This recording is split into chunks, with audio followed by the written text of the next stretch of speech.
Hi everyone. So, feeling spiritually stuck. So, we don't have to forever fulfill the assignment that given to us by God.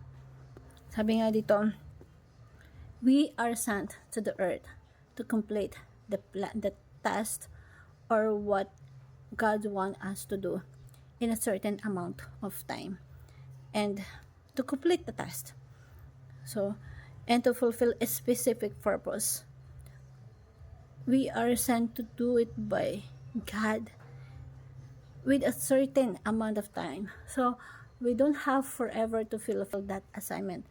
And it's very important that we are sent to the earth to do something. So, we don't have the luxury or experimentation. Every day, months, or year is a gift that given to us by God. It's a gift that fulfill the assignment that assigned to us. So, napaka-importante na yung everyday na meron tayo sa buhay natin.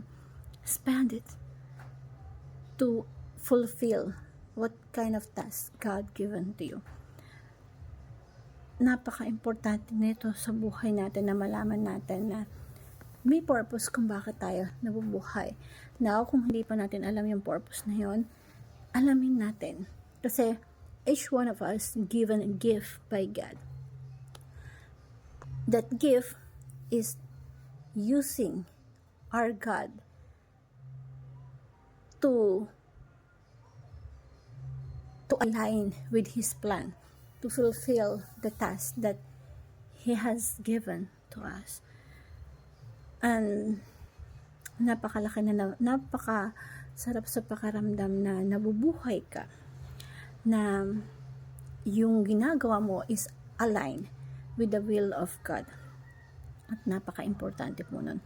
Hope din sa verse na, sa motivational talk natin ngayon is matuto tayo sa buhay natin na lahat ng gagawin natin is panghawakan natin, na gawin natin yung best natin dun sa malaman natin kung ano ba yung purpose mo at naka-align to sa task na pinapagawa sa atin ng Panginoon. Kung hindi mo pa alam, it's time for you to ask God, ano ba yung purpose, bakit ka nabubuhay?